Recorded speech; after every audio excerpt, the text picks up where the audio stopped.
So if you've been feeling like uninspired lately and like there's like no end goal that you're going towards, or just lacking all motivation, or if you don't have a vision, I'm gonna help you out with that. So other than the morning routine, I like to write my goals, kind of like goals down. So I have them in a list here. Like here's the first one: career goals. Second one is finances. The third one is health, relationships, personal growth, contribution to community. So, for example, for my career goals, I want to try to start my own business, like on YouTube, and continue in like investing in stocks. I want to. I'm basically like picking 15 of the best stocks in my opinion, and basically making like my own ETF in a way. And then my other career goal is I want to work for a company where I work more than 12, where I work at least 11 months out of the year. In my industry, like we're contractors in to different mining companies, and like the work is kind of inconsistent, and it's like it's 4 weeks on, 2 weeks off, the work rotation. And then but I end up getting like 3 or 4 months off every year, which kind of sucks. So my goal is basically just to work for a more consistent company. Um, and then with my finance goals, I want to make smarter and more consistent investments. Smarter and more consistent investments. So what does that mean?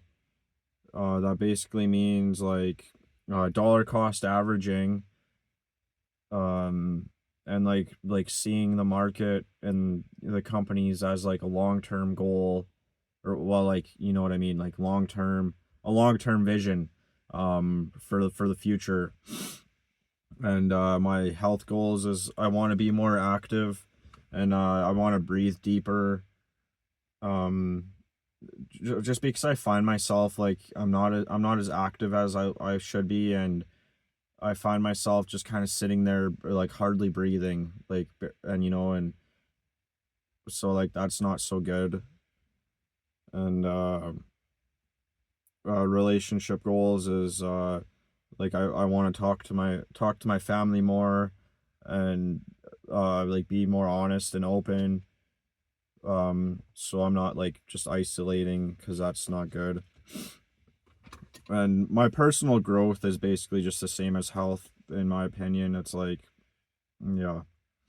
Um, my contribution to the community is I want to grow lots of strawberries and blueberries, and I want to sell them at farmers markets. And my idea is basically um to get good packaging, and then have most of them frozen, so then they don't go bad. Then they're always going to be, you pick the fruit fresh, you freeze it, then it's always going to be fresh.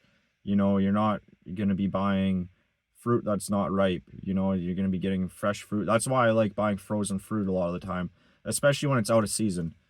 And the other goal for community is I want to make like more YouTube videos.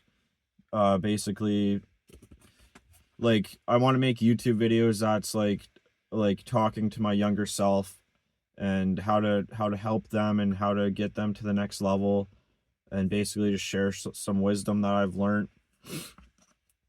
So I'm gonna just pick one of these to talk about. We're gonna start talking about finances and about smarter and consistent investments. So like I was talking about earlier about the dollar cost averaging, it's a good way, like I don't know how to explain it, but it's a good way. um okay, it's easy to like to watch your money grow, because then every day and every week it's going to be growing more. And then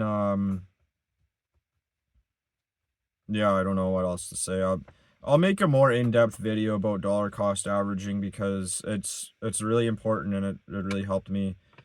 So, shit. So we're gonna talk about the finances. So,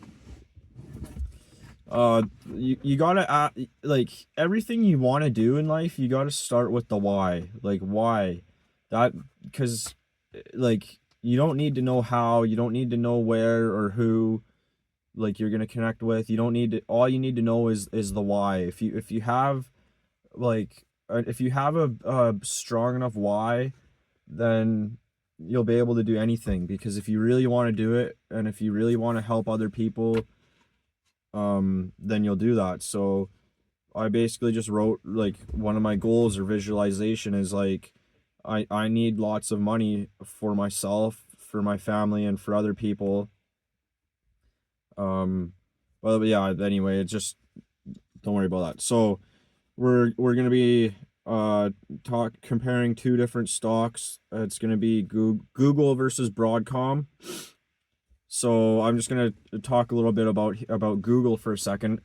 Uh, a lot of investors are upset with Google right now because Google is spending a lot of money in R&D, research and development. I think they announced like 80 billion dollars that they're going to be investing into new data centers and what else was it? It was something else I can't remember.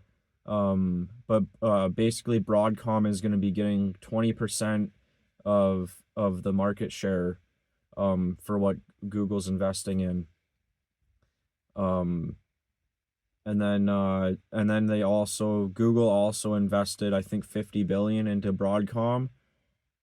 Um and then who else? There's Microsoft, there's Meta, Amazon and Tesla.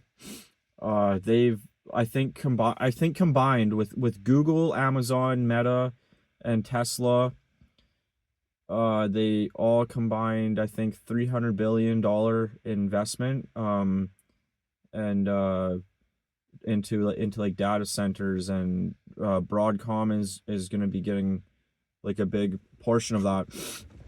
So uh basically I was trying to do like a comparison between Google and Broadcom, and like it's hard to compare them because they're not really competitors. So here's kind of a quote that I came up with. Like Google is a household name. It's not this. I'll get into the quote after, but basically Google is a household name, right? Everybody knows about Google. Um, and Broadcom isn't really as common of a name. People don't really know that because they're kind of like sitting behind the scenes. Um, like Broadcom strategizes their focus in chips, and it gives them a unique advantage because they're specializing in and even them with Nvidia, they're not even direct competitors because Broadcom is specializing in specific chips and like specific applications like behind the scenes. So you can think of it this way. This is the quote that I wrote. Google is trying to make the best race car, and Avgo is trying to make the best engine that runs the race car. They basically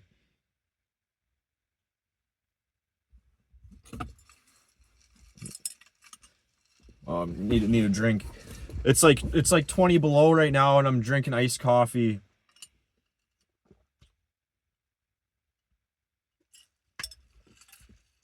Oh, it's good.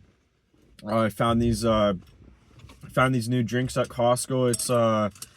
It's like a little coffee drink, and it's got 20 grams of protein in there, and like I like them. They're pretty good.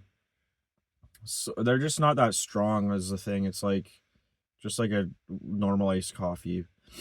Um,